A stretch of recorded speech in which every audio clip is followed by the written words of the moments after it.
Welcome to Mindless Entertainment. It is I, Jesse Milestone, coming to you on this Friday with both good news and bad news. I have a really bad feeling about this. Where people were just walking around, just jizzing force all over the place. He looks like he has been drinking soy from his mother's teat. Wrap yourselves in, guys, because we are gonna get mean! I got him! Great kid! Don't get cocky! Welcome to Mindless Entertainment. My name is Jesse Milestone. I am your God Empress, fearless leader of the mindless mob. And I was like, I'm ready. I'm so ready. I'm the readiest. I haven't forgotten a thing. There's one thing I forgot, and I can't find it. It's my little speaker that I thought I just left hanging right over here. Now I know where it is. I was playing music when we were eating dinner. So that's what it is. Sorry, I'm coming back. Coming back, guys. I figured since it's just me, why just sit here and listen to just me when I can have I got an epic soundtrack going on. It's great. I have this great album, guys. It's called royalty free music. So that's what we're gonna let's see. Let's start with, I'll just shuffle it. Dramatic rock action song. You guys ready for Mindless Entertainment's very first official episode of Me Time? This is the title I've used before to describe my shows, but never as a running thing. So, all right. First off, hello everybody. Before I say hi to the chat, I want to give a very special hello to everyone who's catching this on replay, and also everyone out there, those silent watchers. I know not everybody comments for whatever reason, but there are a lot of people out there watching, listening, who just never sign in and drop a comment, but are here faithfully all of the time. So, hey, guys, I appreciate you too, even if I don't know who you are. As for the rest of you, what's up? Anthony Way, you look good. Thank you, darling. J to the O to J, ha, to the on. What? Oh, thank you. Like the stream. Woo! Awesome. I'm glad that you like it. That's good. Abra Medina Garcia, Johnny won! Yes! First thing. Hair's looking good, Jess. Thank you. Deceptions Cave of Villains. Doug 209. What up? What up? I drink, therefore I am. Hello, liver. Hello, my darling. How are you? It is good to see you. I'm sorry that I have dropped the ball on us, but I have some ideas I think you're going to like when we talk again, so you won't hate me later. Hologram Library Frox is here. Crimson Mist. Davian Donaldson. Wonderful. Optic Racer. Hello, everybody. Hello, everybody. Sasha Page. Hi from New Zealand. What's up, New Zealand? That was probably still my favorite trip that I've ever taken, was 3 weeks in New Zealand. Let's see if I can still do it. I learned how to do a Kiwi accent when I was down there. It's similar to Australian, but it's got some key differences. I don't know if I lost it. I had it for a second. So I do an okay Australian then, but if I start in Crocodile Dundee, then I can soften my Australian into something like a little more conversational, a little like less ridiculous sounding. Even that is like too much twang on it, and then if I soften that and then get a little bit of the up, then it gets a little bit more into the New Zealand kind of. I don't know if that's any good at all. Let me know, Sasha. Be like, you suck. Stop insulting my culture. My name is the bad guy's name to the Autobots. Oh yeah, Decepticon. I just read Deception. Decepticon. But reading. Thank you, Decepticons, Cave of Villains. I was just at whatchamacallit? Universal the other day. Which, by the way, the Transformers ride at Universal is hands down the best contribution of the Michael Bay Transformers era. I cannot stand the Michael Bay Transformers movies, but I do think that ride is excellent. And I dig the Transformers, like the cartoon and all that. I was a fan from before. Yay! Oh, Sasha Mage, I'm glad. Yeah, seriously, greatest. If you ever want to ask me about my trip to your fantabulous country, I love talking about it. Yeah. Oh, so also one of the little spots at Universal Hollywood is they have a guy just dressed like Megatron, like in this giant suit, like on stilts and shit, walk out. And he's just a dick to kids. Like, you line up to take pictures, and he's just mean to you. And it's awesome. And I'm like, God damn, I would love that job. He's such a good job. Just be an asshole to children. Oh. Those movies are on coke. Yeah, so the ride is like a condensed version. The ride is exactly how the movies feel, where there's like a lot of random shit going on and explosions, and then Optimus Prime is like, you did it. You saved everyone. You're like, I didn't do shit, Optimus. I just sat here and tried to not die. Toys are legit. And so that's exactly how the ride goes. But it's like, it's cool because you're in a Transformer fucking actually tootling around the action. So you're like, I don't give a shit that I don't know what's going on. This is amazing. I'm on fire. Oh no, we're alive. That's pretty much getting paid to be a dick to kids sounds like a dream job, right, Calaman? The 3 jobs I've always wanted. If I ever worked at Universal, I was like, these are the 3 jobs I want at the park. Megatron, because it's just being a dick to children. Being the Velociraptor, because it's just, again, a person in a ridiculous suit where you just get to be a fucking Velociraptor and not say words all day and pretend to eat people or try to eat people. Or then the other one, this would be the highest work or the highest reward, is the Waterworld show. There's exactly one chick in that fucking show, and she's the star, one of the stars. And she gets to freaking like go down a rope and you pull go across zip lines and shit and do fighting, and I want to do that sometimes. So Johnny Depp won the case against Amber Heard. Great liking. Yes. So I won't always have topics on Me Time. I might have topics on Me Time. Oh, by the way, 17 Live is going to start probably about 4:30 today. So we're only going to do about like an hour and change on here, hour and a half or so on here. And then we're going to dip over to 17 Live, where I am primarily a musician. So I will be playing my music over there. So if you guys, tits for tips, says Andy. Maybe on YouTube, because I don't give a shit about YouTube. Yeah, these signs, by the way, pertain to 17 Live. So if you want to know about any of those, ask me. Sign making actually is an activity we can do here today, because I do need to. Whoops, my friend is like, "Are we still hiking tomorrow?" And I'm like, I think I have a cold. So probably sleeping. Yep.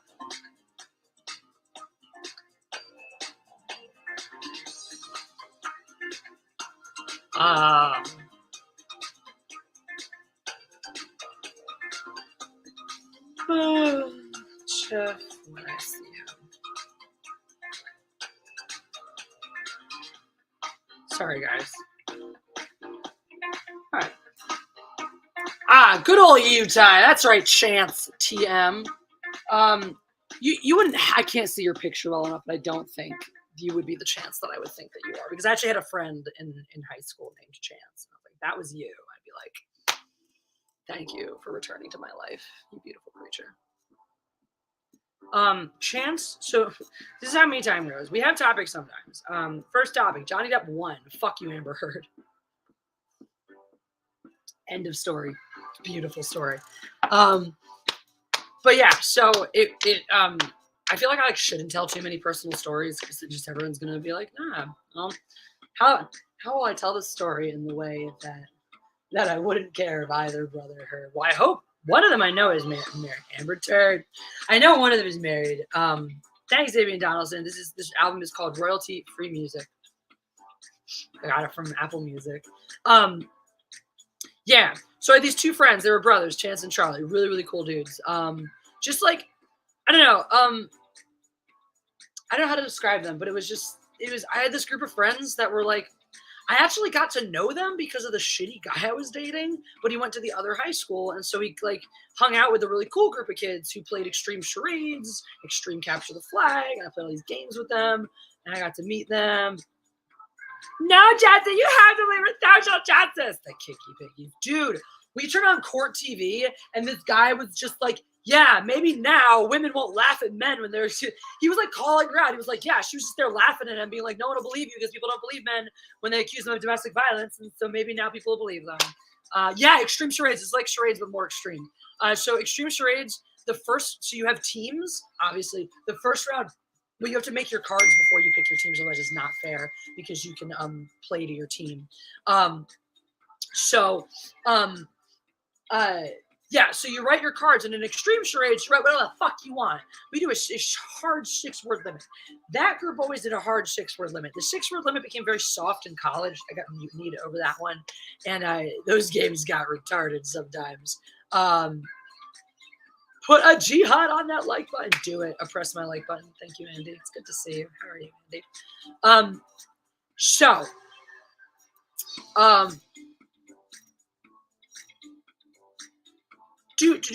So words. Yeah, so the first round, once you split into teams, the first round is played like Taboo, where you can say anything you want, just not any of the words on the card.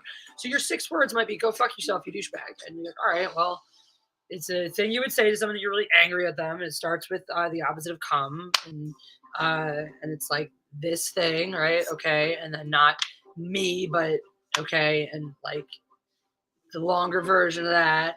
And not me, but and then this thing you use to clean a vagina. And then you put it all together. Go fuck yourself, you douchebag. Oh, okay, great. That's the card. Boom. And then you wouldn't see that card again until the second round. What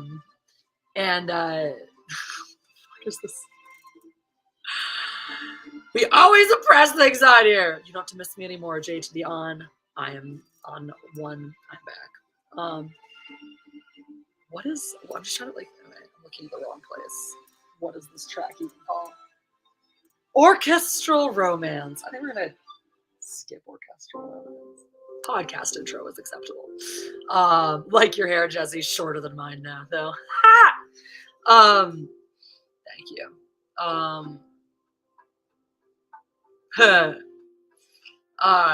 Do. Yeah. Oh yeah. So basically, yeah, Johnny Depp gets. It was something. And you know what's cool? It was like this little, like, sad little, this douchey little nod to Amber Heard, where she got like $2 million for defamation from. It wasn't her own defamation. It was. It wasn't Johnny Depp defaming her. It was she got $2 million in damages for statements by Johnny Depp's attorneys during the UK trial. I guess he was douchey and it hurt her feelings because she won that trial. They were like, all right, I guess you're entitled to some compensation for that, bitch. But you also have to pay up for defaming this asshole and abusing him. So, do you think it'll change from Me Too to Men Too? Let's start it here. All right. What? Joseph Pianowicz, thank you for the super chat. Jesse, have Jeff check his Patreon. I left a message there for you and him. Oh, about your adventure with your car 2 weeks ago. Thank you, Joseph Pianowicz. I will definitely have him check. I will definitely have him check that. Thank you for following up with us about that. Thanks for everybody who was there supporting. Guys, I don't know if you did or didn't see that. It's cool if you did. We're not gonna go over and rehash it because realistically, this was a life event. Like, it was only live streamed for my protection. It was never live streamed for entertainment, in spite of the fact that some people decided it was.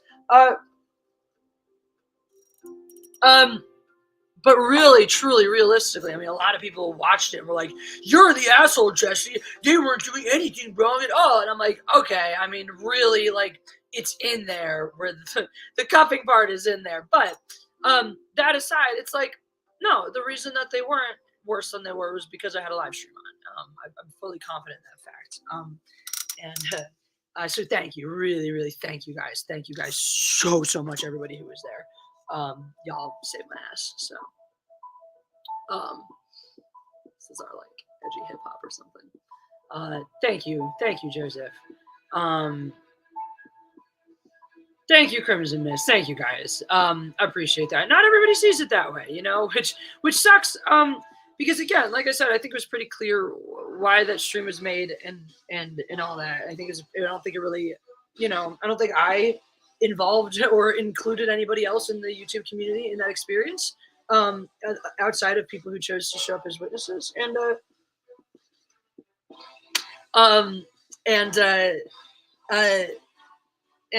Yeah, but you know, people think it includes them, so it's cool. Hey, Macy, thank you for the super chat. Just got home from work, saw you were live, which is a heck of a lot better than dead. Yeah, usually, most days. So tuned in. So howdy, Macy. Welcome to Me Time. Chance you guys to catch up with me, my life, the world through my eyes, and influence what happens next. Because in about an hour and change, I will be popping over to 17 Live. We're switching over to my preferred form. If you guys don't know about 17 Live yet, I have this little tofu. It's not because they're fucking soy boy SJW, it's because they're Japanese. And if you can't acknowledge and accept the fact that tofu is a humongous part of the Japanese diet, then you live in a small world that doesn't include Japan. My baby tofu, his name is Tofu Jack, or Ross Tofu Jack, or Pirate Tofu Jack, depending on the day. This is my guitar case for tips. I throw little coins in. There's free rewards over in the app. I throw coins in over there for that. I throw dollar bills in if you guys send the equivalent of super chats. And if anybody sends over 10,000 coins, which is not as much as it sounds like,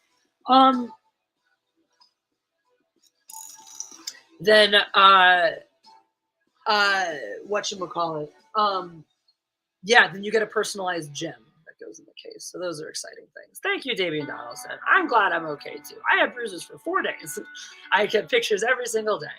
No, Crimson Mist, I didn't get to. AEW nothing last week. I really wanted to. We actually had plans to. We intended to. And then that was the day we just had to catch up on work because it was our weird weekend. So it was our weird Memorial Day weekend where Jeff went down to Celebration on Thursday.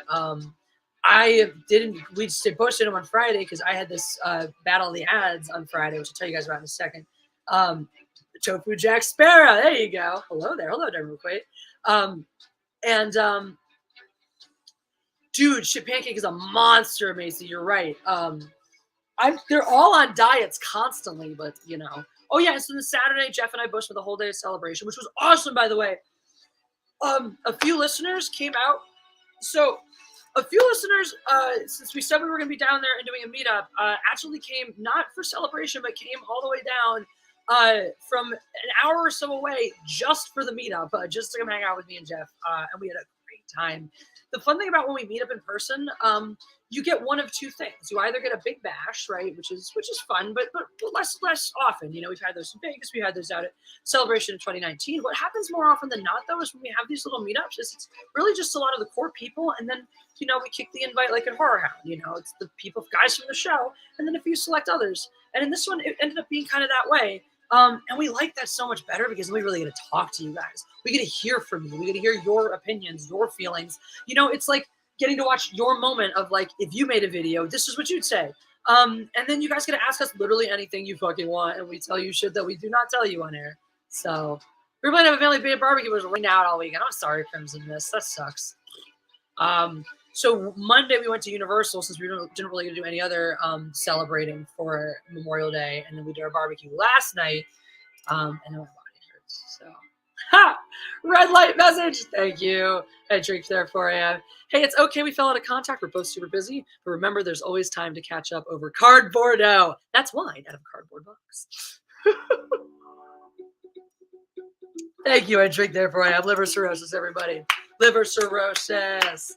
A more intimate setting. Yes, Angela Straven is very familiar with such. He's one of Angela went from a light and a negative experience. You guys all know some shit went down when we were in Vegas last year, but there were a couple of really, really amazing people we got to spend time with now, completely separate from all the bullshit and drama. And so Angela went like really quickly from just like a dude we kind of talked to on that first night to one of the people I think were you come to the after party? I don't remember. But then we had the next night. It was like there were other groups doing sort of exclusive events out, you know, pre-planned things and all that stuff. And so we just found a place to be like, hey, we're at a bar. We're at a piano bar. I'm gonna sing some songs and you can come hang out. And Angelus and Loki and some others, Jedi Bunny, I serenaded her, all came out. Nicholas Glenn, Echo Base Network. And really, that was like, I always say that is the night I think of whenever it's like, yeah, how was that Vegas meetup? I'm like, it was fucking fantastic because that night was lit. And then Angelus was close enough to make it a Horror Hound. So he's now part of the second floor crew, which if you don't know what the second floor crew is, well, come to Horror Hound, you find out. It's going to be back in Cincinnati in September, back in Cincinnati in March, and then, yeah, I thought you were. I don't remember that one as well because I was so peopled out that I sat in the corner and I was like, hi, everybody. Was that when you and I talked more, though? I feel like there was somebody I talked to at that after party where I was like, oh, look, a quiet conversation with a single individual. This I can handle. Hey, Keely Chow, what's up? Having a little me time. So we're just reminiscing, talking about life. I only taught you guys the rules to the first round of Extreme Charades. So if anybody's like, Jesse, holy shit, how do you finish playing Extreme Charades? Let me know. We kind of popped around from there. Oh yeah, Amber Heard fucking lost. Johnny Depp won. Suck a dick, you turd. he came away with 10 million. She was awarded 2 million in damages from like shit his attorney said in the UK trial. Which I feel like is also the jury's way of trying, when they do something like that, it's the jury's way of trying to be like, look, we really are trying to be fair here, you know? We see where that his attorney took things too far and did his own damage in this instance. And so, yeah, you are absolutely entitled to compensation for that. But we also see where like the rest of this bullshit is your fucking fault. And so pay up, bitch. And I think that's good. That's good. I'm excited to see hey, Michelle O'Rourke. I'm excited to see Michelle O'Rourke. Sis, could you shout out your niece Rose? I will be here. I just won't be able to type because I'll be breastfeeding her. That's so cute. Oh my God. Hi, little Rose. How are you, you precious, beautiful creature? I hope you're doing so well. I hope you are so happy. You have two parents who love you so, so much. You're very lucky, little Rose. One day maybe I'll get to meet you. I'm from the UK and I'm ashamed of the trial against the newspaper. Well, Callum M., correct me if I'm wrong, but UK courts take much more circumstantial evidence and subjective, like eyewitness testimony, things like that, into account than and witness testimony. It's in general than U.S. courts, if I'm not mistaken. I may be totally wrong about that, but if that is the case, then I'm pretty sure that's probably why things went the way they did. You know, because in the proceedings of that court, it's enough for her to have, you know, X number of witnesses corroborating the shit she's saying. And yeah, she's got buddies, she's got friends. And the thing is, who knows? You know, it may not even be lying. It may be that she's such a deeply manipulative person that when something happened, when she did something to him, she ran to her friends and said he did something to her, knowing that it was her alibi in case anything ever happened, you know? Somebody like that can't answer, to be honest. All I know is I support Deb. Me too. Well, I appreciate your honesty. I don't like to, I don't pretend to know things I don't like. That's conjecture, and so I'll take that as fact for anybody either. Jet Sparks, always tell us a joke. Unless it involves a pun, in which case I'll be sad. I can wear a mask too. Hi, guys. GM, God members. Hope you're doing well. Woo!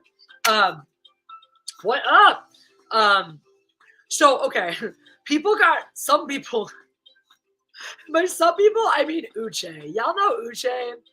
Uche is a former, I think he was a lineman for the Jaguars. He was a former pro football player. And he's one of those pro football players that actually, outside of the way he conducts himself as a social media persona, I have a lot of respect for the way that he's handled his career post-NFL. A lot of these guys like him are in what are considered non-skilled positions, and so they have a few years of shelf life where they're getting paid a pretty paycheck, but they're not getting commercials, they're not getting these big spots, they're not getting all of this hype around them.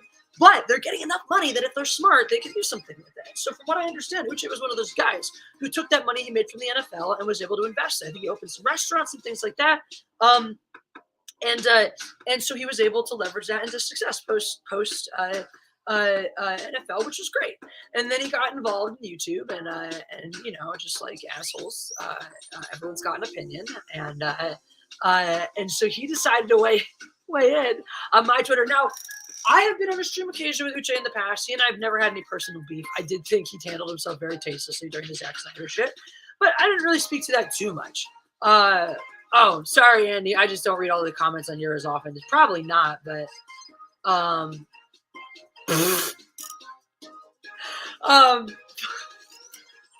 thanks, Andy. Is that the comment? Hey, Reese, what's up? That is a comment that YouTube would censor if it didn't automate everything.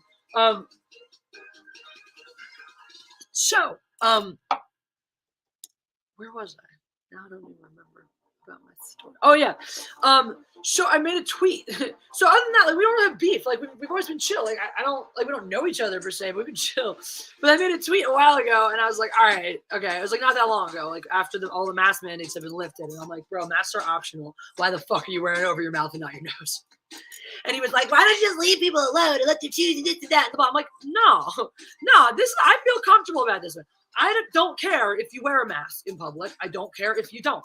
There are people, look, now that the pandemic is shaken out, shaken down the way it's shaken down, look, there are people who regularly wore masks in public before there ever was a pandemic because they were germophobic or immunocompromised or wore it during flu season or wore it when they were sick or for whatever fucking reason. It was not unheard of. I'm not going to say it was common, but it was certainly not unheard of to see people, especially when you were traveling somewhere public, a public event on the subway, on the train, on the plane. It was not unheard of to see people traveling wearing masks. Makes sense that with a virus kicking around, more people than before will choose to continue wearing them. I don't give a shit. It does not bother me one single bit. If you choose to walk around with a mask on your face, I don't care. I personally am comfortable with my level of protection against the COVID virus, and so I'm tight going out without one. I don't really give a shit. If I'm in a scenario where it's still required or the people around me are like, please wear one, I'm going to be like, okay, because I really don't give a shit enough either way. It doesn't inconvenience my life so much that putting one on for the sake of those around me feels like a horrific imposition of my American fucking freedoms. But also, I don't feel obliged to wear one if I don't fucking have to. And that's just it. And I feel very comfortable about that statement, right? And I feel good about that statement because it allows for both people who wear masks and for people who don't wear masks to feel equally comfortable and validated in those perspectives and opinions. But you fuckers who are in masking optional places, wearing your mask over your mouth but not your nose. I would like to soak your mask in kerosene and light it on fire until you burn very uncomfortably to death. Because you are stupid and I don't know what you're trying to accomplish. If you're trying to protect yourself, you're not doing it right. If you're trying to protect others, you're not doing it right. And if you're simply looking for brownie points because you stuck a mask on your face in the first place, you're definitely not fucking doing it right. Like, there is no universe in which putting a mask over your mouth but not your nose in a masking optional place makes any sense whatsoever. That's it. Wear your mask, cool. Don't wear your mask, cool. I don't give a shit. But why would you half-ass it when you don't have to do it at all? Like, that's the point. You don't have to. So there is literally no point in half-assing it. Either do it or fucking don't. But why bother doing it in the first place if you were just going to half-ass it? Oh, look, don't get me wrong. I'm not that sad about being denied the breathing of others' mouth. I'm just judging their fucking stupidity. That's all. Phil! Hey, Jesse, sadly can't stay, but saw you were live and wanted to come by and say hi. Well, hey, Phil! Teenage Mutant Ninja Turtles. Thank you for swinging through. Hope you can catch the replay. Virtue said, exactly. It's like, dude, but that's the whole point, is when you do it like that, like we can tell now, bro. We can tell that you're only doing a virtue signal now because you don't have to do it anymore. So you're doxing yourself as a virtue signaling twat, basically. Well, I don't want anyone to give me shit for not wearing one. It's over here. And it's like, I'm going to give you shit for being stupid now. That's it. Same argument works for wearing a surgical mask instead of an N95 respirator. Exactly. At this point, like, I'll wear a surgical mask because I'm only wearing masks where they're required. You know, I don't feel like I need the protection. I don't feel like I'm a particular risk to other people. So if a mask is required, I will wear a surgical mask because they're now readily available, super cheap and whatever, and more protective than a cloth. So again, with that readiness and cheapness of surgical, why would I go to a cloth? I personally don't think that I need the extra protection. But then again, also, now that N95 and N95 plus masks are so readily available, why is anybody else worried about anyone else's masking status? Because those N95 masks protect you. The other ones, yeah, okay, they're more about protecting when you expel and stuff. But the N95 pluses do protect you and are intended for that purpose. So if you yourself are just a germaphobe and you're worried, just go wear an N95 plus mask and wear it for yourself, put it on anyone you care about, and stop fucking bitching. The end. End of story. Common fucking sense only here, guys. Because again, this perspective allows for those who wish to wear masks and feel comfortable wearing masks, for those who don't and feel comfortable not wearing masks, and anybody who doesn't really mind going either way, depending on the needs of the situation. The only people that this doesn't have room for is assholes who won't be happy unless nobody wears a mask or everyone does. And I don't think I need to impose my fucking will on anybody. What's up, Eagle Rider? Rosetta Allen. I love you too, babe. I hope you've been well. Joseph Yanovich. Gonna bounce, gonna rewatch show Adventure. Okay, I think my experience might be a help to you. Thank you, Joseph Yanovich. I'm gonna make sure that we check out that message over in the Patreon. Anyway, somebody mentioned Kenobi. Greg Masters, no, you did not. This is just the new normal. So, Kenobi. You guys been watching? Let's see. Put a heart in the chat if you actually are enjoying Kenobi. I'll make you go through the effort. Drop a heart in the chat if you're actually enjoying Kenobi. Put a 1 in the chat if you're simply watching Kenobi and cannot possibly state that you are enjoying it. Thoughts on Vader's voice? Better than Rogue One.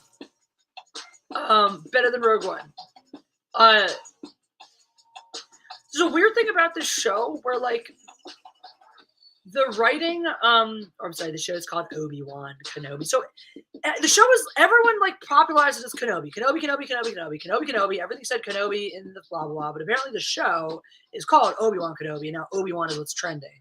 Probably because people kept blowing up the Kenobi hashtag, and they're like, well, it's Obi-Wan now. We're going to rebrand the whole show to try to get more positive press. Hey! Congratulations! Tomorrow is 16 years married for me and Steve. Congratulations, Rosetta. That's amazing. Andor. I have a show no one wants to watch. You know, the funny thing about Andor, though, I'm more inclined to watch that than I am anything else that they've been putting out so far, because it has the least likelihood of being offensive. This is so offensive to Star Wars canon. This is such bullshit. It's like, Episode 1, the first episode of Kenobi was a lot of boring exposition, a lot of red flags, but I can't say it had gone off the rails yet. Episode 2, the one that aired back-to-back, threw in a lot of action, more red flags, but some quality action to make up for it. Let's see how many we definitely have likes. Let's see. J to the on one. I don't know if they're not showing up on your. Oh, you mean in the chat? Oh, in the chat, no one is watching. No one is enjoying it. I said 1 if you're watching. Only hearts if you're enjoying it. Yeah. Congrats to Rosetta Allen, guys. Drop her your congrats. She'd be married 16 years tomorrow. It's fucking amazing. Anyone who's ever been in a relationship knows how much that takes. I refuse to watch anything Disney Star Wars, and that's totally fair. I don't recommend it. Like, I don't recommend watching Obi-Wan unless you're, like, I'm at the point where the old shit killed so much for me that I don't watch this. This doesn't impact my feelings on the original stuff anymore. I think it also helps that, you know, having Ewan McGregor as Kenobi grounds this so much in the prequel universe. Plus, every fucking flashback, every fucking episode, we have to hear like 12 different lines from the prequels. It grounds it so much in the prequel universe that it's like, okay, like, it doesn't really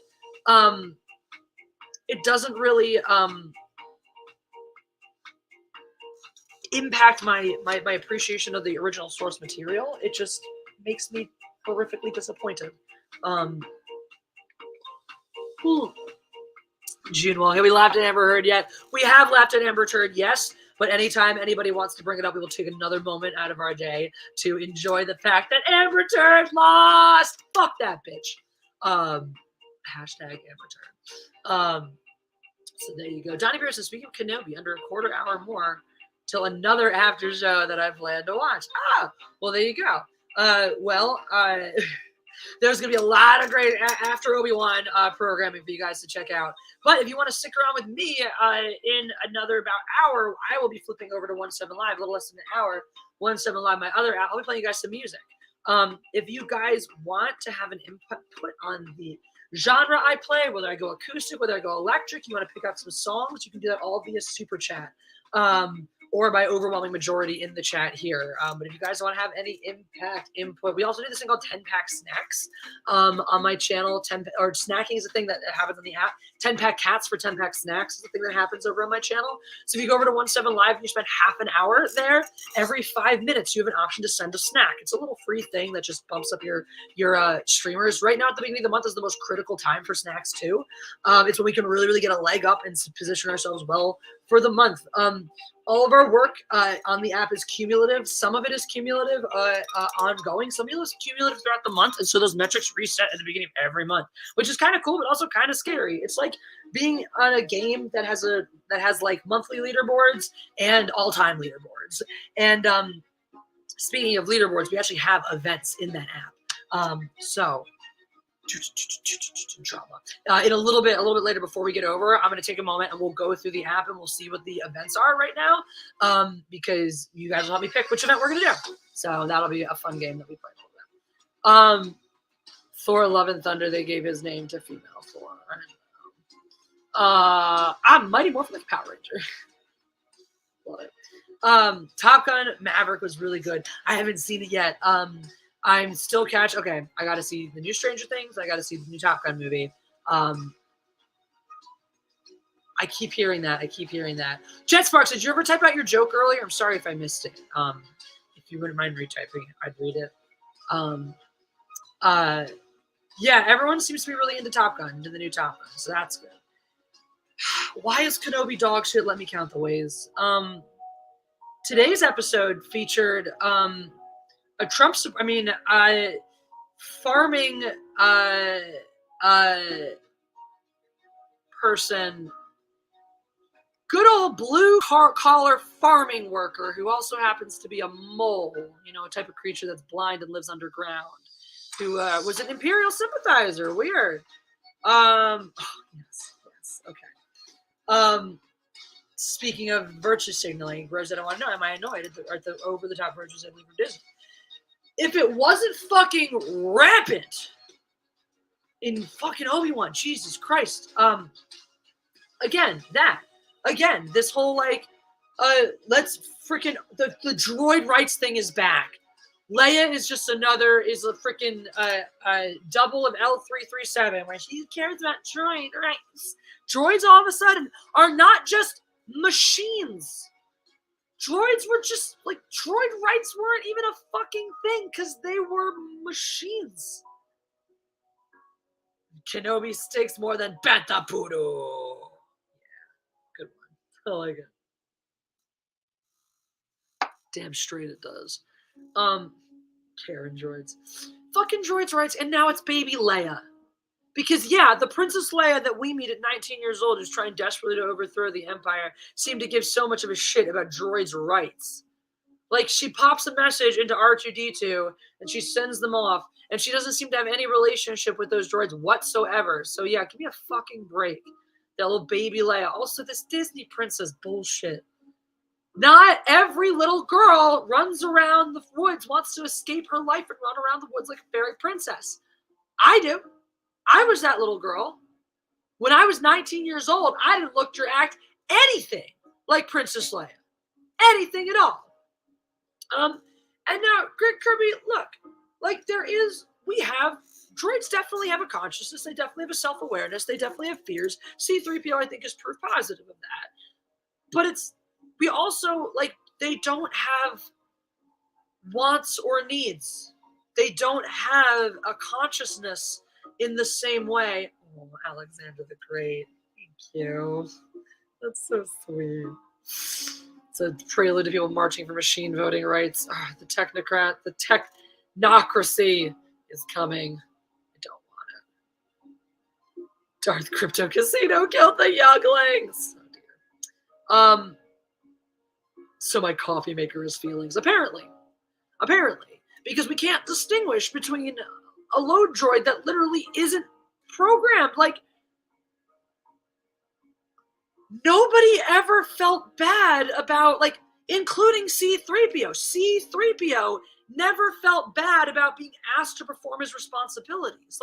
He may be averse, he may have a survival instinct, but he doesn't have a consciousness the same way that other creatures in Star Wars have. Even Chewbacca, for example. Don't swear at Siri. Siri's such a bitch. Oh my god. They're gonna say devices are sentient now, so we can't hack them. Jesus Christ. Hey, Rookie Critic! Hey, what's up? How are you? We're talking about how droid rights are now a thing in Star Wars again. Because this is the thing, and then this gets into a fun, deep, super heady sci-fi discussion about what is consciousness to a droid. Does it matter? And here's the answer. In Star Wars, it doesn't, because Star Wars isn't really sci-fi. Star Wars is fantasy. And droid consciousness, do robots have feelings, is pretty hard fucking sci-fi that Star Wars pointedly doesn't explore. And so introducing this whole droid rights subplot into the greater Star Wars universe is just another way in which Disney Star Wars is divorcing Star Wars from its original purpose, from its original message, from its original roots, which is not to explore deeply complicated scientific phenomena and thoughts and how they apply to a complicated social civilization. That's what Star Trek is for. That's what Star Trek has always been for. C-3PO a top or a bottom? I feel like it's a bottom. That's what Star Wars is for. Questions like this. Bipedal human bots are people with pets are pets. Yeah, I mean, but even so, I think that the human-like ones have always been treated more like pets than people too. Where once again, like Wonder Woman Hunch, like 3PO doesn't have any wants or needs of his own. He doesn't have any opinions or objectives of his own. He only has either his programming or survival. And so when they're stranded on Tatooine, R2-D2 has programming. He has a mission. He has instructions given to him by a master. C-3PO feels like he doesn't have a master, so his only programming is survival. So, right, I feel like that. Not yet, Rosetta, not yet. I got you. Okay, good. I did not read it yet, but now that you're back, I will. So that worked out perfectly for us. Here we go. I got it now. Clearly, I was just on a psychic link with you, my lady. Rosetta says, they said if you don't like this character, you're racist to the actress. Complete and total horse crap, tokenizing and disrespecting the actress. Yes! Exactly. So yes, if you haven't heard, guys, and now look, I'm not saying that Moses Ingram, however I'm butchering, apparently being racist by saying her name. I'm not saying that she didn't receive racist DMs. Look, I'm sure just about every fucking person of color at some point receives racist bullshit when they get famous enough, because that's the world we live in. Look, everybody gets hate. That's the whole thing. It's everybody gets hate. The bigger you are, the more hate you're going to get. And so if you are famous, you will get hatred. And people are largely stupid, so they will pick the lowest hanging fruit with which to hate you for. So I'm sure that this chick has haters, and I'm sure they're being racist, because that's just the nature of the beast. You signed up to be famous. And no one's saying, she's like, everyone thinks she's grit and bear. No, speak up. Say whatever the fuck you want to say. But this whole, like, institutional pushback against any backlash this character is facing, what it actually does is just leave every single other person of character color, every single other actor who's in a minority group, including Black, feel hung out to dry and left vulnerable. And yes, they're using it as a smokescreen to defend their show. Look, irrespective of what the actress may or not be facing, that has nothing to do with the character or the show. People may be shitheads. People being shitheads does not mean I can't say that I don't think she was a good choice. I don't think she's a particularly good actor for this. I don't think she fits the role. I think there's some people whose accents place them too much in the modern times. People like Mark Wahlberg, who I don't think would ever be appropriate to stick in the deep past. I think he's very awkward sometimes when they try to do that. I think it'd be really awkward in a Star Wars universe. I think that was even a complaint you could levy against Bill Burr. Certain accents, like a very specific, Boston accent. Wherever this chick is from, she's definitely from an American city. She has a very urban accent. No, that's not a racist statement. She has an urban accent. She sounds like she's from a city. She sounds like she's from a U.S. fucking city. You can take that to me whatever you want. You can extrapolate my words and say, you're being racist. No, I'm not. I'm being fucking truthful. And it's not fair. It's absolutely not fair that regular people like you and I should feel like I can't say things. Like, the fucking show has the audacity to have somebody look this character in the eye and be like, you smell, you're lesser than, you will never be good enough because of who you are. To literally write racism against this character into the show and have it shoved in her fucking face. And then wants to turn around and go, yeah, but if you have any complaints against the actor or against this, then you're a fucking racist. I'm like, your entire show is racist against that character. She came from an urban planet. NYC is an accent, Boston accent, Philly also an accent. Exactly. Correct. They're all different ones. That's why I'm saying I don't know where, but it is an urban accent. I think that you can have all of those places, Philly, Boston, New York, Los Angeles. I think there is an urbanity to the accent at the base level that is different than, say, a country accent, than, say, a suburban accent even. if I had to guess, I would guess she is from either Chicago, New York, or somewhere in the region in between. That would be my best guess. Yeah, she came from an urban planet. Should they say that? I mean, like, she was on Coruscant as a child, but like, that's the problem with the show, though, right? Is that Coruscant urban does not mean urban US, right? An urban accent should not have a place in Star Wars, because Star Wars should not have anything that to us looks urban. Similarly, Star Wars shouldn't have Joshua trees. When they went in The Last Jedi, when they realized that the beautiful, perfect island they had chosen for Achu, bless you, was covered in this rare bird, they were like, well, shit, these birds are clearly from Earth. So we can't leave them all over this island, otherwise it's very obvious that this island is on Earth. Thus the Porg was born. This, by the way, as much as I think Porgs are stupid and annoying and fucking Chewbacca should have eaten him. Hey, what's up, Macaranda? She should have been British, yes, instead of us trying to figure out what fucking planet she's from. What fucking planet where they talk like this, you know? Like they're cooler than you, you know? Like which planet, you know, where they like talk like this? Yeah, which planet's that, Star Wars? Which planet do you sound like a person who just hasn't learned their place? Oh, is that racist for me to say? I'm sorry. Because all of the other characters say that to her on the show. So is it racist for me to say that this character is obnoxious and annoying? And by the way, per spoilers, she's everything they say she is. Like, not even spoilers aside. What's this character going to do?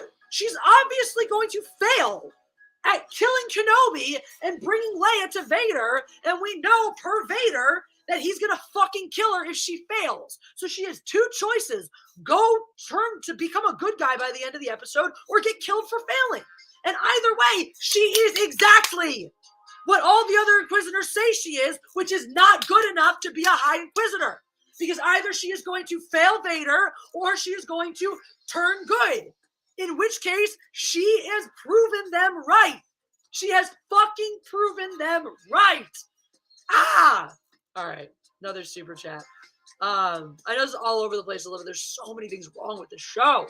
Revenge of the Netherrealm. Just ask my sister. She couldn't give two craps about being some Disney princess. Damn straight. By the way, I recently made a Mortal Kombat OC that I modeled after you. Thank you, Revenge of the Netherrealm. That's awesome. I feel special now. I always feel honored when I'm. Is she just totally psychotic?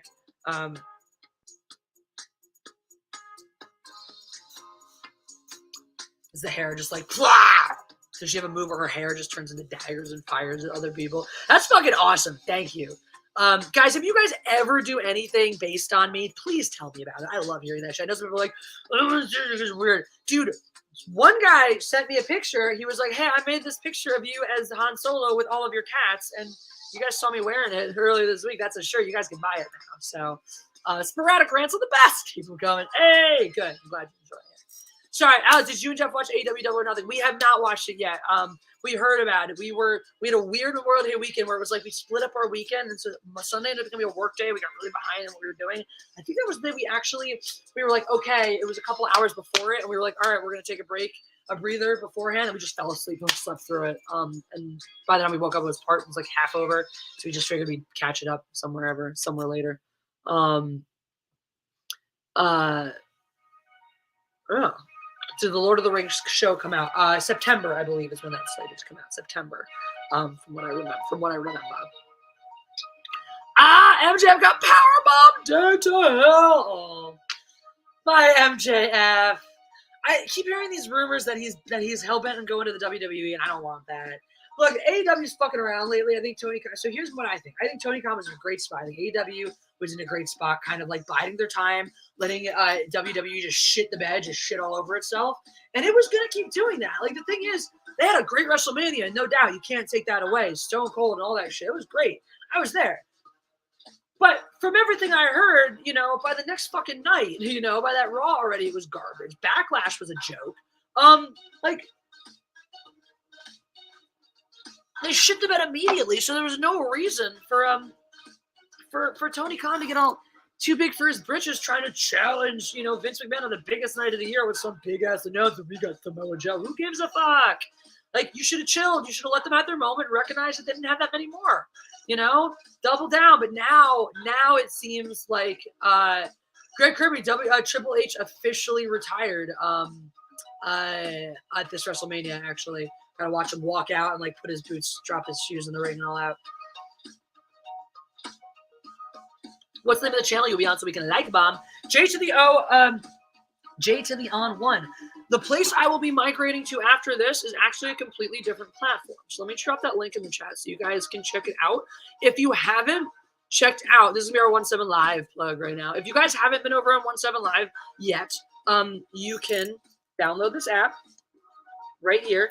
It's free, 100%. You just sign up, make a profile, just like you would for YouTube and stuff like that. And if you do that, if you use that link to download, make a profile, and then in the first 24 hours, you watch 10 minutes of 2 different streams. So you can catch me right after this. And then jet around, watch 10 minutes of somebody else. I'll get $10 for that. That's pretty cool. I will just get $10 whole for me if you do that. So that's because that app gives a shit about me. On that app right now, I'm also in a competition called Battle of the Ads. Jesse, it's Michelle's husband, Devin. Oh, I would like to surprise my wife. Oh, yeah, absolutely. Absolutely. Let's talk about it. I've got my email address here. She has my email address too. She knows my email. So if you ever want to be like, I just need to ask Jesse something. Yeah, we'll figure out the deets. But yeah.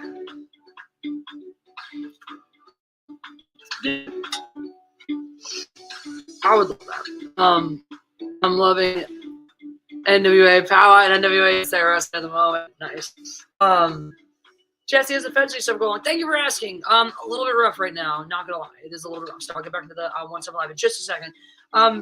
Fencing. For those of you who did contribute to the campaign or who've been following along, so much appreciation. That money is hanging out in Milestone Fencing Studio, the bank account, which is exciting that exists, but also. We shortly after the campaign closed, we lost our location, which most of you guys know that was back in January. Been location hunting ever since.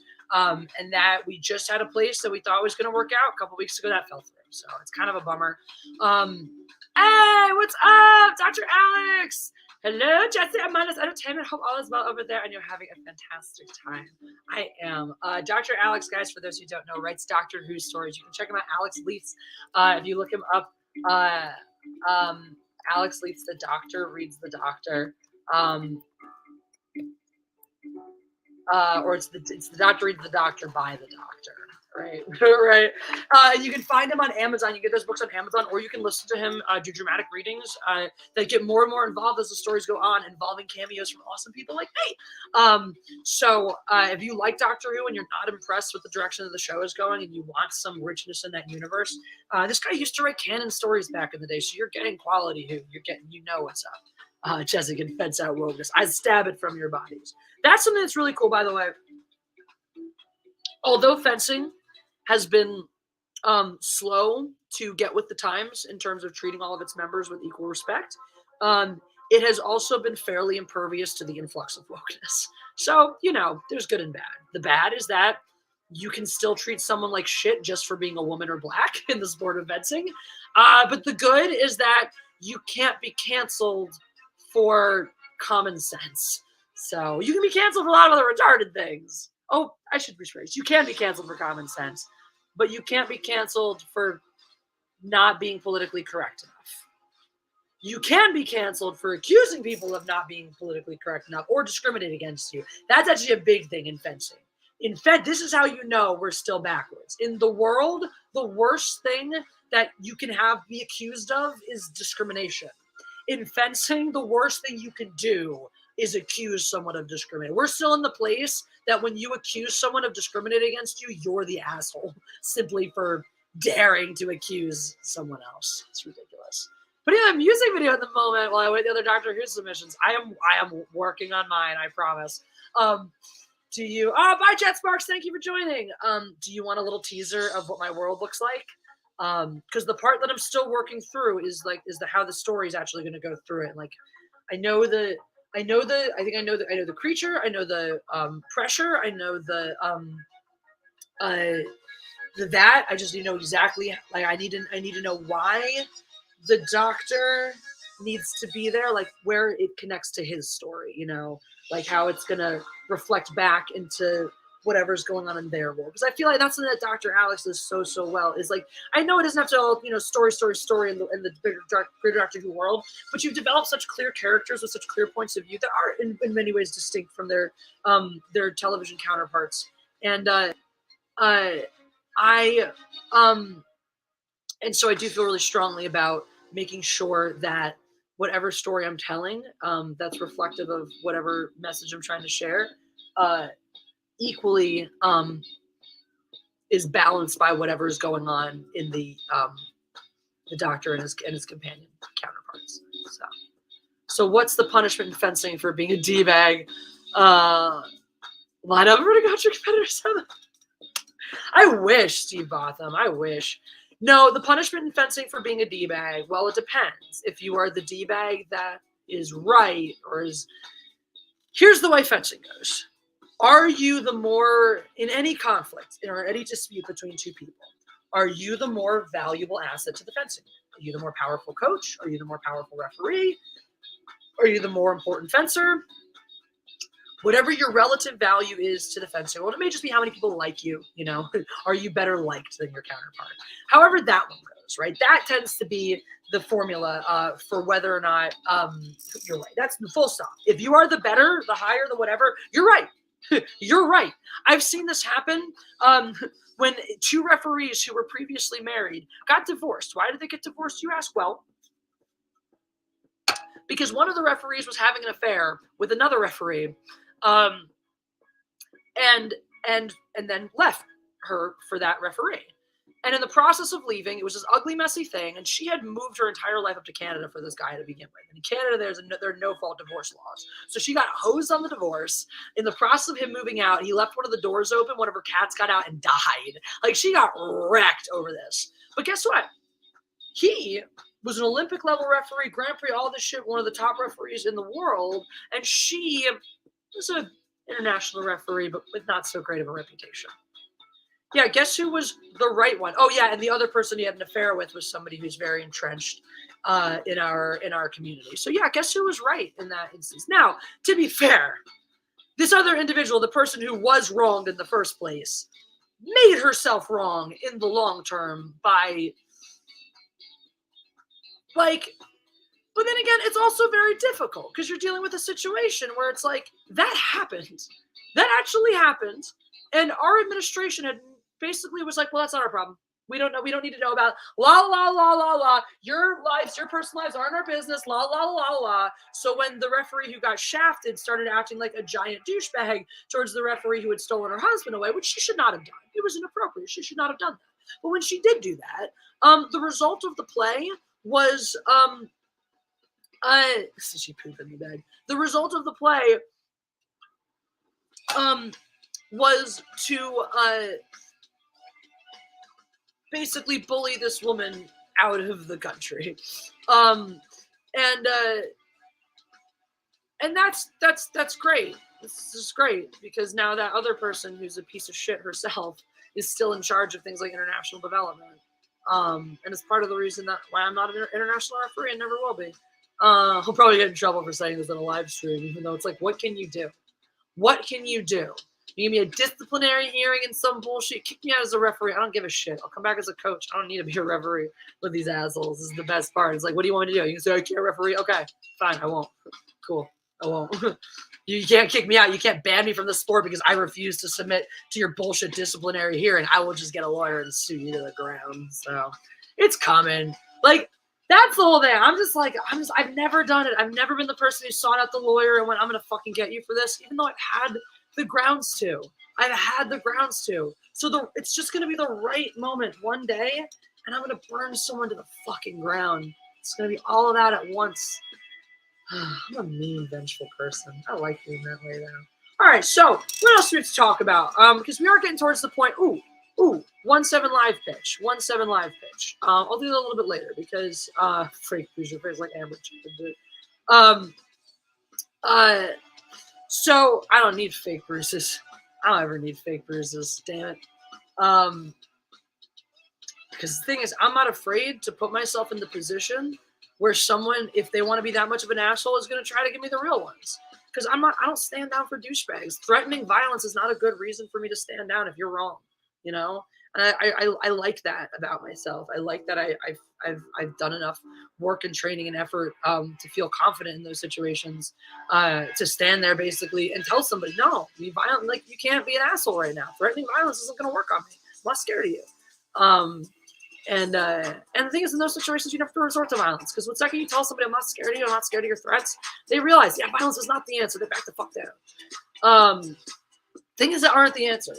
Canceling Bradley Cooper. Canceling this new biopic about Leonard Burns. You guys hear about this? This is the new news. All right. First of all, guys, before we move into this next, this will be our last topic-y topic. We'll tell you some more about 17 Live. Move over there. If you guys want to have an input on what I play, on whether I play acoustic, whether I'm playing electric, any of the songs that I'm playing, any of the weird shit I do, we can pop over. Send those opinions, send them in super chats, and I will take those into account. You got to control what happens next in the stream. This is gonna be ongoing, guys, every Wednesday. I'm gonna pop in around 3 o'clock Pacific. Give you guys a little me time, a little hour and a half, 2 hours of me time. Catch up on the news, catch up on the world, catch up on moi aussi, and see, you know, and then you guys will have the opportunity every week to determine what's going to go on 17 Live afterwards. And that's how we're going to play this game from now on. That's how Wednesdays are going to go. It's going to be your God Empress Mindless Marathon. It's going to be a fun time right here in my little studio corner. So if you guys have any also inputs, opinions, thoughts, things you want to see on this portion of the show as well, let me know. Yeah. Huh. If they strike you down, you'll become more powerful than they can possibly do. That's right. Yes, please do, Dr. Alex. I hope the time slot is favorable to you. I will post that 17 Live link in there again. Guys, this is my affiliate link. That means that if you download 17 Live, watch 10 minutes of 2 different streamers,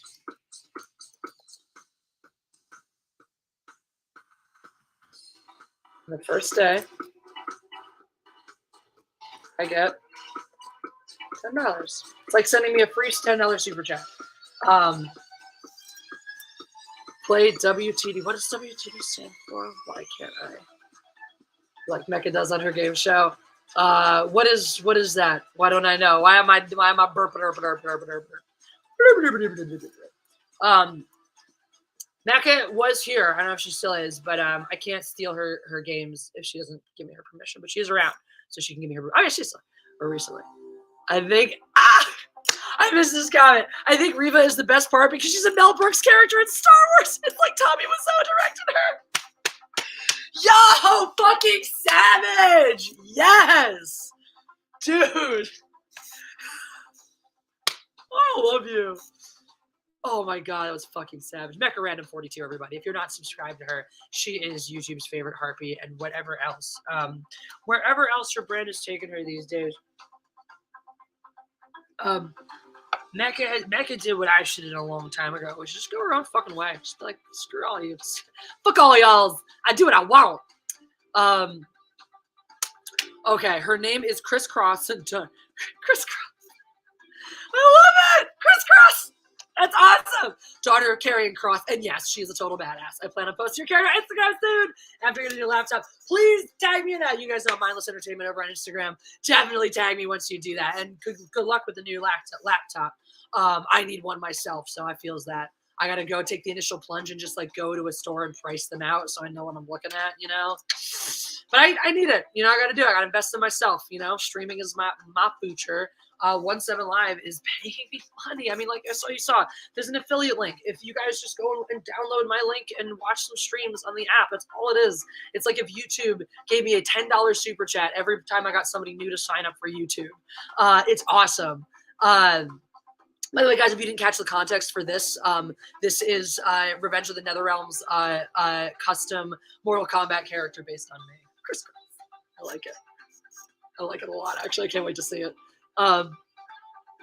So, I just need to know if Kenobi is good, okay, or bad.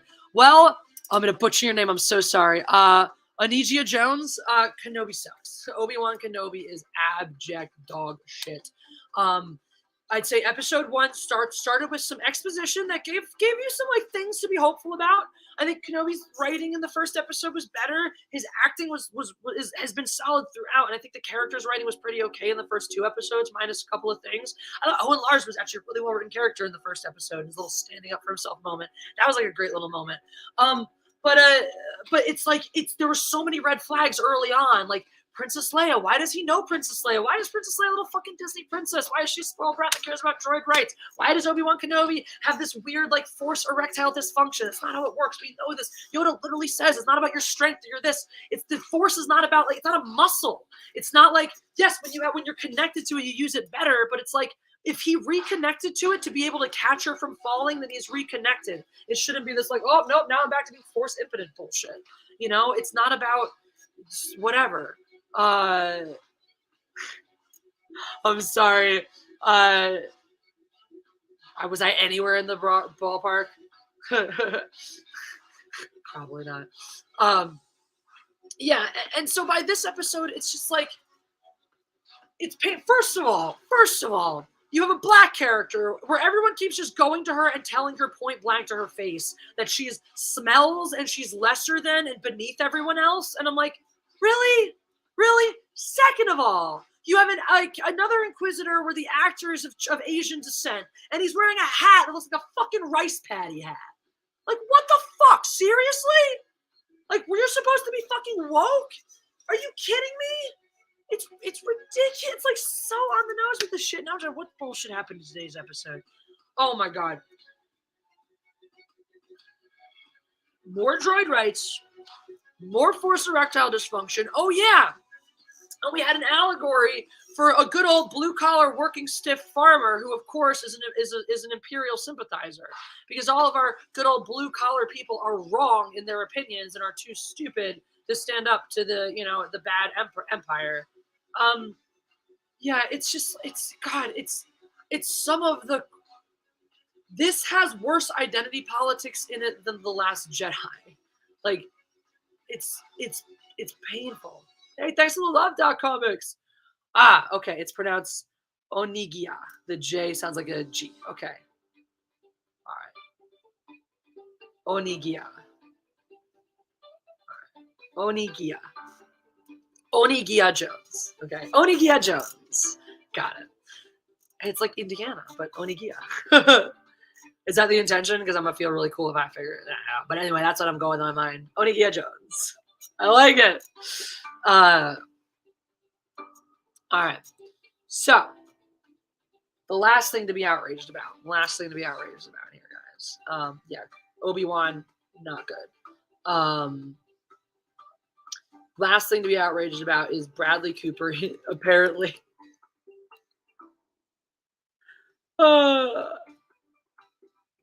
Okay, so people are mad. People are mad, apparently, about this. Because apparently there's this thing that I didn't know about. Let's see.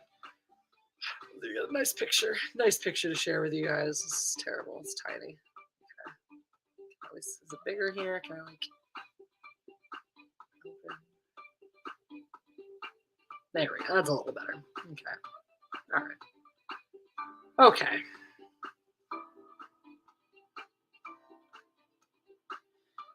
You guys recognize this actor right here? That's Bradley Cooper, in case you don't know. I'll just search your name on the app. My phone is Moon Knight. So on 17 Live, guys, if you want to find me, it's going to be m.e.godemperor. Sorry, I need to be better. So 17 Live, here's the link. And then follow m.e.godempress. And that'll be all caps, or all lowercase rather. m.e.godempress.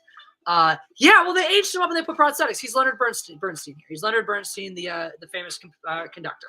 And apparently wearing a prosthetic nose to make his nose bigger because Leonard Bernstein actually had a bigger nose than Bradley Cooper now is Jewface. Nope, he got canceled for his nose. Canceled for having a nose that was more screen accurate. Apparently, I'm supposed to be outraged and fucking offended and appalled at the fact. Now, look, let's talk about this for a second, because if you were to take Bradley Cooper and be like, okay, in this movie, he's just going to play a generic Jewish guy. And to denote that he was playing a generic Jewish guy, you stuck a giant prosthetic on his face. That would be anti-Semitic. Yes, that would be.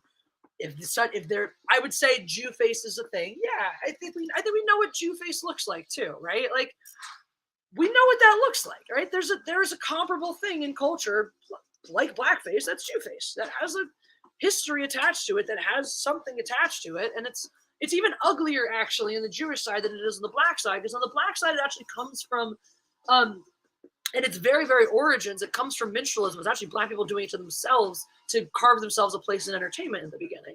And so even though it is derogatory for sure, it also has a place in the history of those people, of a people, in entertainment. Jewface really doesn't. Jewface, is it blackface if you give a light skin black person darker skin? Yeah, I think so. I think that's considered blackface now. So that no actor can play stereotypical version ever again. Exactly. By this token, it would be Jewface to put literally anybody, make anybody Cyrano, even if he's not Jewish. Like, even though he's not, right? So again, Jewface. We definitely know what this is. This has definitely been a trope in theater going back to like Shakespearean times. Fucking the Merchant of Venice, the evil Jew, and it's to have a ridiculously giant nose and a certain look and all that stuff. This is not that. So like I said, if in a modern setting you're like, all right, this actor was going to play Jewish, so we're going to give him a ridiculously big nose to denote that he's Jewish, and that was it, like, okay, that's a little fucked up. That's anti-Semitic. I'm calling that fucked up. I'm calling that anti-Semitic. But using a prosthetic to make the actor look more true to life when everything in acting is being obsessed with making these guys look fucking screen accurate, what is the problem here? Next Pinocchio we canceled for a wooden nose. Exactly. What is the fucking problem? The problem is that we're not using our heads anymore. The problem is that we're not using common sense or logic to think through these things. We've reduced everything to memery, to base definitions, to button words. And so we as a people don't have the capacity, don't have the brain power to logic our way through this and go, maybe they gave Bradley Cooper a prosthetic because Leonard Bernstein actually had a bigger fucking nose than he did. Or as my friend pointed out, maybe they gave him a prosthetic because he's playing old Leonard Bernstein and older people have exaggerated features anyway. Maybe you fucking figure any of that out before running your mouth and immediately going, Leonard Bernstein's Jewish. They gave Bradley Cooper a big nose. Big noses are a Jewish stereotype. It must be racist. Why is there a stereotype that Jews have big noses? Because a lot of fucking people of my people, a lot of Jews have big fucking noses. A lot of us fucking do. It's just a fact. So it stands to reason. It's not straining the concepts of logic to think.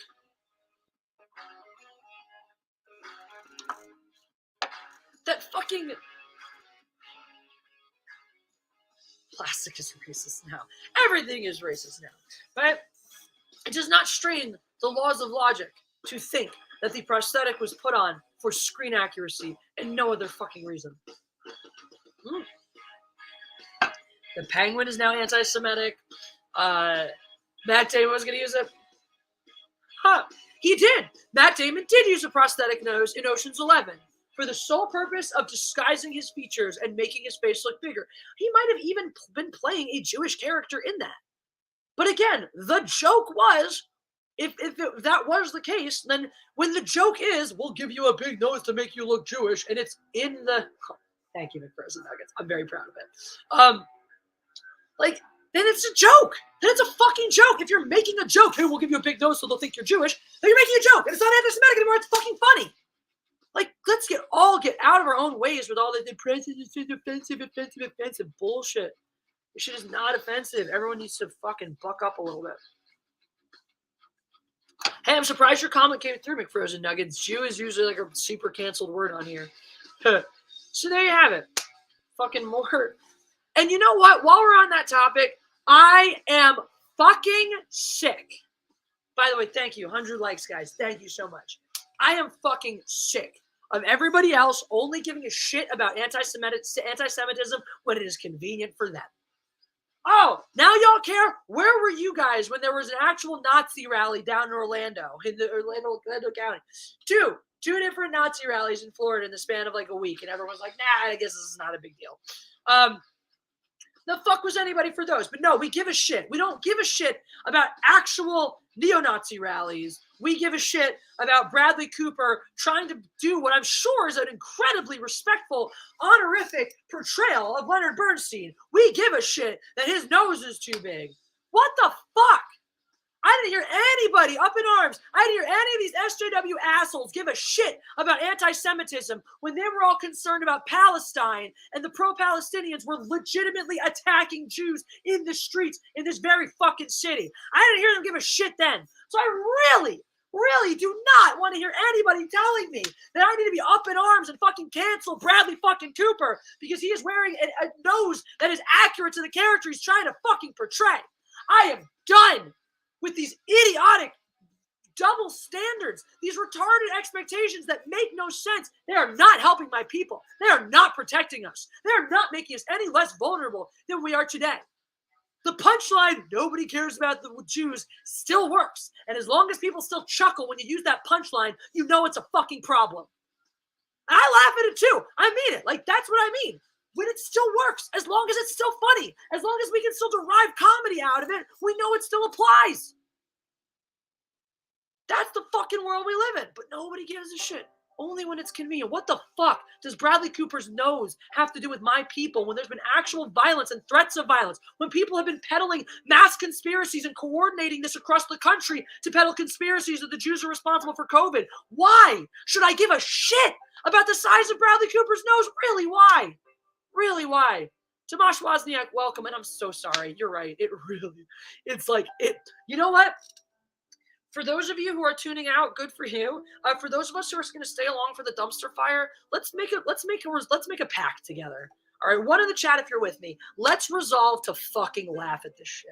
Let us laugh at Obi-Wan every goddamn episode. Every stupid, lore-breaking, bullshit piece of nonsense they stick in Obi-Wan. Let's resolve to laugh. Because if not, we're going to go fucking crazy. We are going to go crazy. Thank you, Jay, to the on one. You have been on board with me from the minute this stream started. So thank you, dude. Thank you. And press that like button. Do what the man says. Now is the part, guys, where we're going to do a little 1-7 live spiel, and we're going to start working on kicking you guys over to that app, getting over there instead. Cool things going on over there. Cool things going on. I'm part of a group called, or I'm part of an event right now called Battle of the Ads on 1-7 Live. I'm in a team that each week we have to, hey, Stingray KT, hail Mindless Entertainment, hail Stingray, what's up? Thank you guys. Thank you guys. Yes, we are going to laugh. Join me every Wednesday, guys. It'll be perfect. We'll be right on the cusp of Kenobi. We'll be catching up. So just we'll laugh. We gotta laugh. Gotta laugh at it. I seem to have the unpopular opinion regarding Obi-Wan. That's okay, McFrozen Nuggets. Tell us why you're enjoying it. That's cool. We're not gonna mock you for it. I am happy if you are enjoying it. I'm over this whole thing where it's like, it doesn't make sense. Why would I care if somebody else likes it? Like, it doesn't, I don't take it personally if someone else thinks it's good or likes it. It doesn't matter to me. If you want my honest opinion, you'll get it. Always, 100%. The best part of Obi-Wan is how violent it is. I will agree with that, Charles Winthrop. Today, Andy, well, welcome back. Today, a stormtrooper fell through a laser gate and got cut in half. And that was fucking gnarly, and that was awesome. Yeah, there are... And because that's the other thing, too, is when we're laughing at the bad parts, right? When we're blinded by rage at how garbage it is, it's easy to get lost in that. But when we're having too much fun laughing at the ridiculousness, at the absurdity, then we can take time and appreciate that, yeah, you know what? There are a couple of nuggets in here. For all that the writing, and this was a huge disappointment before we move on from Kenobi fully. One of the biggest disappointments for me that I feel like we were duped going from the first 2 episodes to this one is there was a little bit of that bitterness. There was a little bit of that, old man, whatever, Luke Skywalker attitude that we had from Kenobi. But I thought it was going away. I thought we were moving past that. I thought he was like coming back into himself. And it was like this episode, they just went 180. He was worse than grumpy old man Luke. No trusting people, no liking people, no doing anything, no doing this, no Jedi, no magic, no blah. I'm just a bitchy coward who runs away from Darth Vader. And it's just, I felt nothing when Obi-Wan and Vader fought. Yes, they cheapened the emotional pull. Did you notice the weird cut too? There was a moment where they cut away. It was like Obi-Wan was standing facing Vader. He had his lightsaber out. Vader had turned his off and was just coming through him towards the mist. And I don't know if we saw Obi-Wan turn to run at that point or not, but I thought we left it kind of just like that. And then we cut back and Obi-Wan is just like running off in the mist again. And then Vader pops out with a lightsaber. And it's just like the editing was so sloppy and disjointed. It's like you knew exactly where everybody was in Return of the Jedi in a 3-way fight scene. We knew what moment we were coming into and going away from, And yeah, it's just Ewan is, yes, and that's the thing. He brings it in our hearts because he brings it. He delivers. The performance is there, but it's like it's hysterical. Like Jeff and I both were like, whoa, at one point where Leia said something just out of nowhere. He was like, yeah. We're like, Jesus fuck, why are you yelling at her? Like, holy shit. Yeah, Vader snapping that kid's neck. Okay, that they've done Vader right so far. The voice is so much better than in Solo. And he's violent and brutal. It's nice. I like that. So that's why, like, I can enjoy those parts. It's a dog shit show, but if I'm gonna watch it, I'm gonna enjoy the parts that aren't bad. My daughter said, at best, Vader was the cat, Obi-Wan was the mouse. Yeah, and look, the way that, I'm sorry, but Obi-Wan goes from failing Anakin. He goes off on his spirit journey on Tatooine, talking to his old mentor and having whatever adventures he has, and he comes back, the wizened old whatever, who's ready to face his former student. That's his journey, not this. They need to stop writing characters that aren't consistent with the people that they are and the people that they become. Vader does need his own show because that's the one character they actually keep getting right. That's the one character they haven't destroyed yet. But that also makes me nervous. It's like, maybe we shouldn't get any more of them because they've got, except for his helmet. They fucked up his helmet. That whole, like, putting him together like Iron Man is stupid. It doesn't really make sense. It's not really consistent with what we've seen, right? I think that the impression we got when he's getting installed into the suit in Revenge of the Sith is like, this is his body. Like, the suit is his body. Maybe like panels can be taken off and washed and stuff, but like he has mechanical, the suit isn't the mechanical arms. Like, he has mechanical, like he's a hybrid human thing that just wears a suit, not this fucking Iron Man bullshit. Also, his helmet is 2 pieces. It's a mask and a helmet. This thing just goes right the fuck down on his head. It's lore breaking. Why? I have mixed feelings about this show. That's very fair. Like I said, in spite of my overwhelming hatred of it, I do find things to like about it. It doesn't stop me from acknowledging that it's largely a piece of dog shit. All right. Now, Battle of the Odds is the thing I keep telling you about. So I am on, let me just open this up for you.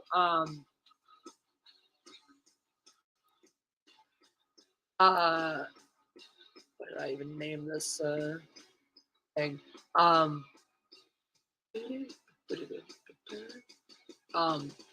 So Battle of the Ads is a 4-week competition on 17 Live in which we are where is it?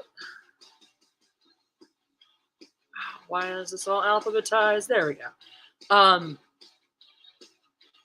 no, don't open like this. I don't want this. Attention, moms whose kids have gone off to college. I don't want it. Are you suffering? I don't want it. I forgot you did that. I need the master file here. Okay.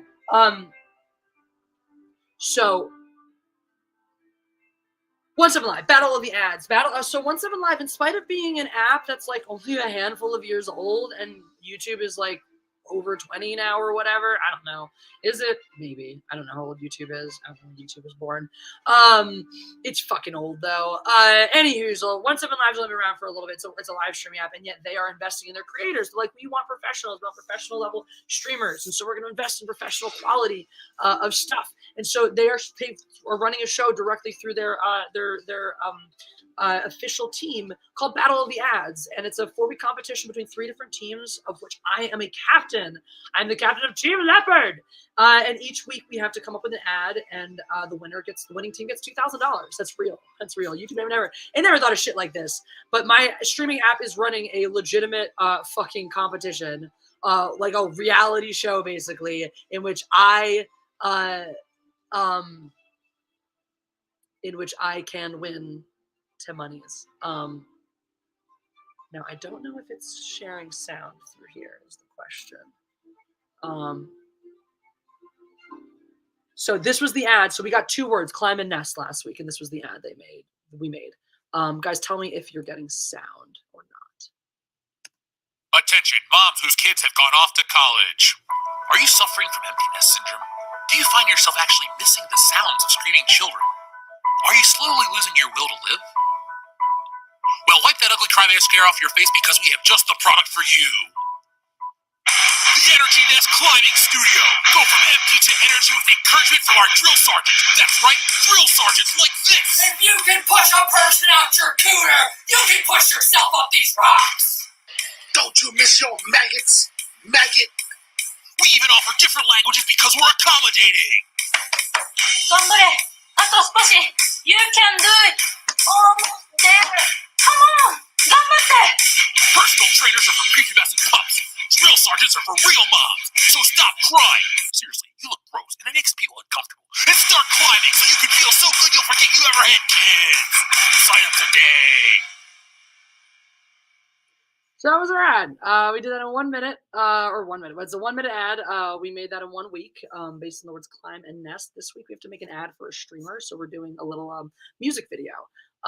We're doing a music video to part of Helena by My Chemical Romance. I'm recording the instrumental. We're writing some parody lyrics for the. She's a singer, so we're gonna have her sing the parody lyrics. It's a song that's kind of in her style, so that's kind of that's what's up. That's what's going on over there on that's Fridays at 6 p.m. Pacific on the official 17 Live channel if you want to catch up. Thank you. That was actually some stock footage that we used. But yeah, if you want to, that's on the 17 Live official channel on Fridays from 6 to 7. You will catch the new episode where we will show our ads. We will show our behind the scenes team meetings, which are super fun. And then we will also find out who the winner is for this week and who the new challenge will be for the next week. So check it out. Check that out if you will.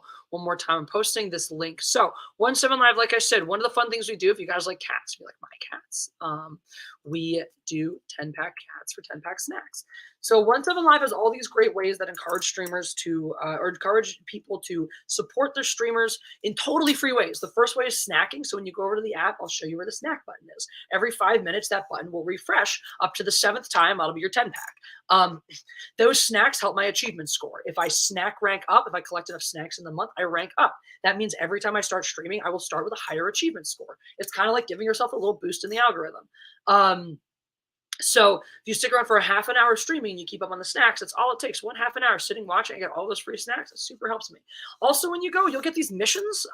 Things like watch this many minutes of streaming, comment this many times, drop this type of gift, do this thing.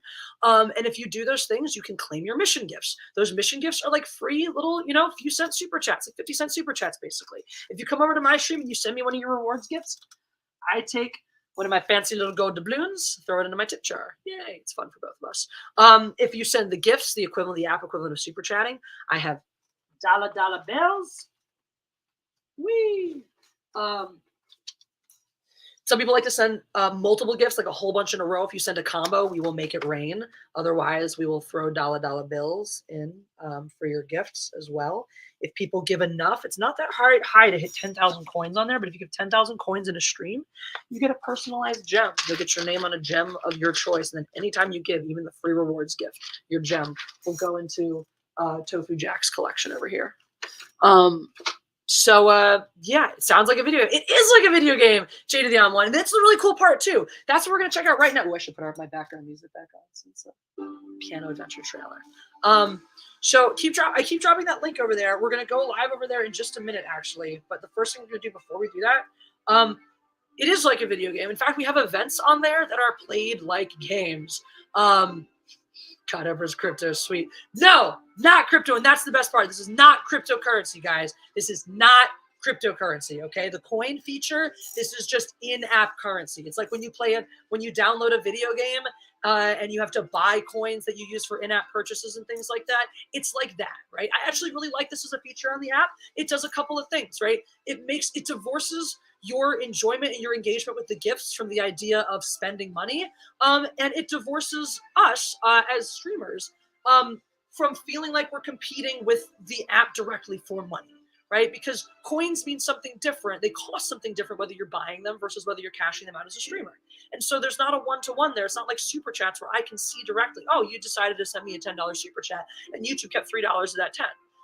It's not like that at all. It's a system that says all of the money gets converted into this formula. And because of this formula, streamers know exactly what's expected and what they're going to get out of these gifts and these things.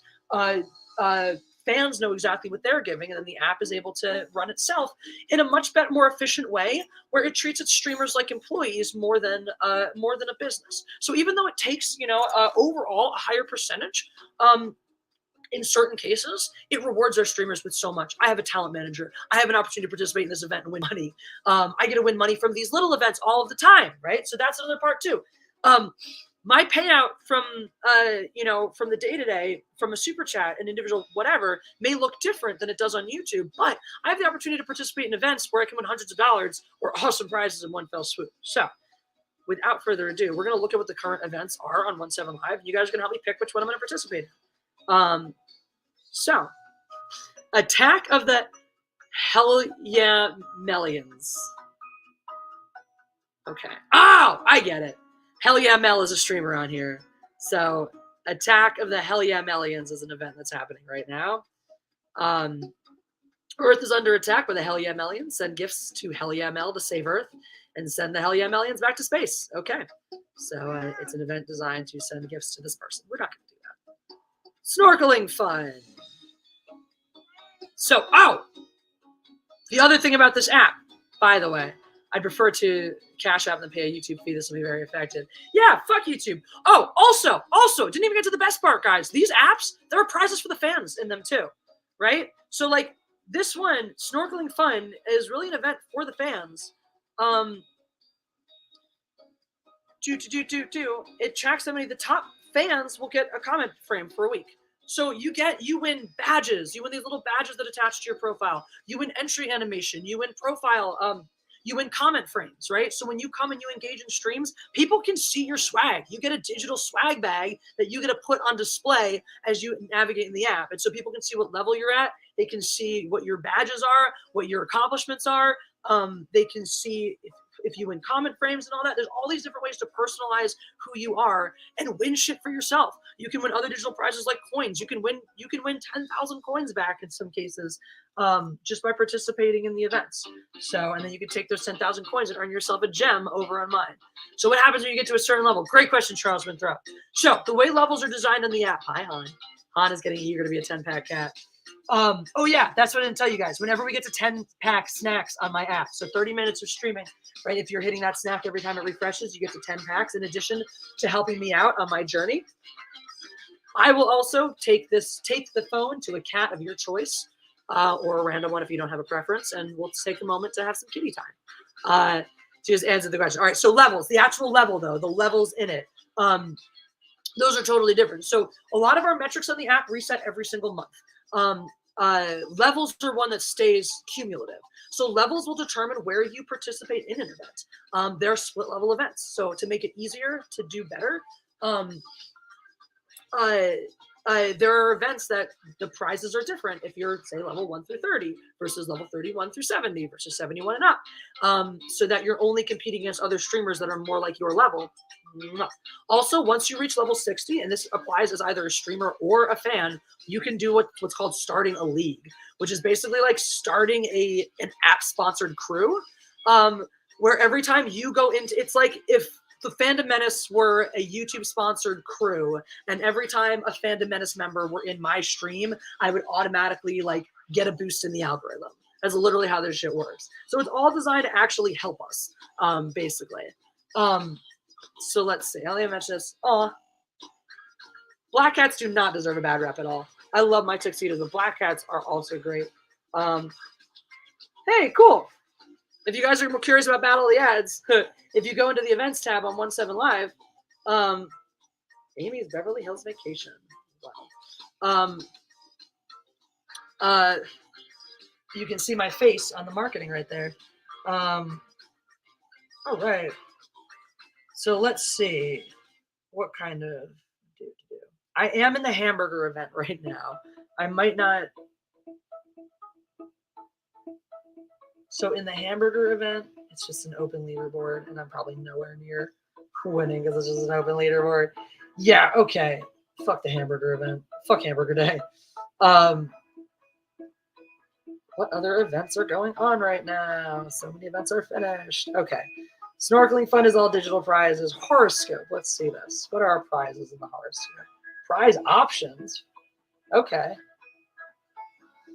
Wow.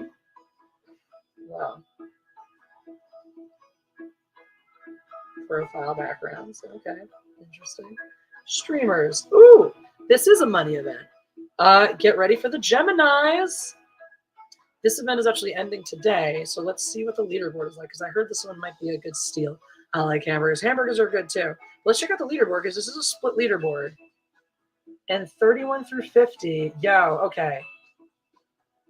Number 6 wins $20. To make number 6 is only 6,000 coins, guys. To make number 4 is only 8,000 signs. That's $70. Number 3 is actually only 20,000. This is an easy leaderboard, guys. All right, so that determines it. Now, let me see. For the fans, fan leaderboard. Okay. Oh, it's a big one, too. Okay. It's a big leaderboard, though, but if anyone wants to spend big, you can get on it. 4 through 10th. Actually, hold on. To get to the top 10, well, if you want to send over 100,000 signs. See, this is one where it returns really, really well. You'll get baby coins back for spending on this event. Now, you don't have to participate in an event that I'm participating in. You can send event coins for an event that you want to participate in as a streamer or as a fan to win digital prizes. So you can I get the coins no matter what, whether it helps me in the event or not. So if you're trying to win a digital prize, you can like kick the crap out of an event to get those digital prizes for you, or level up gifts. Love that. Level up gifts are things like your buildings, your llamas, your ducks. They get more exciting as you level them up. The animation gets more involved. So if you want to drop a whole bunch of those in a row, I will make it rain. And you can level up your gifts in my stream. My father was a Gemini. Cool. My mom is a Gemini. My sister is a Gemini. My closest female friend is a Gemini. Yeah. I say female friend. My best friend is just Jeff. All right. So that's 17 Live, guys. And remember, guys, if you have not signed up for it yet and you use this link to download it, follow me, m.e.godempress.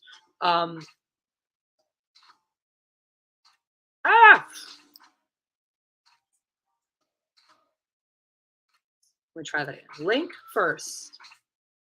And m.e.godempress. That's me over on the app. If you can't find me, you can also scroll through the live page. Eventually, you will find me. It shouldn't be that hard to find. Hi, baby cat. I think we'll change my profile for the first of the month. That seems good. So that's what we're going to do. Good luck trying to the top earner position. Ha! Andy makes an excellent point.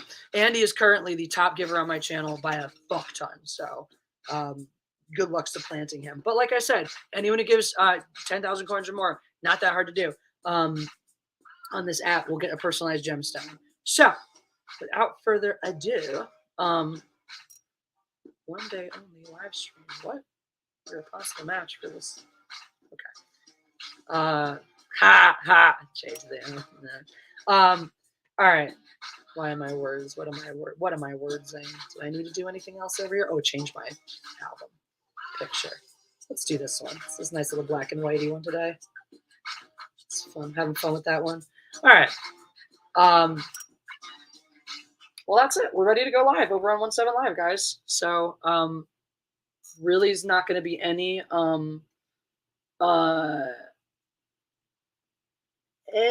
crossover here. Music, okay. Music, sing. Done that. We're going to do the horoscope event we decided. Wait, it's over. No, where is it? Why can't I select? What? Where did it go? Apparently I can't select that. Why can't I? That doesn't make sense. Oh, I might go update my app and be like, bitch, please. I want this event, so give it to me. Sometimes. Oh yeah, always make sure you keep this app up to date. That is the last most important thing about 17 Live. Keep it up to date.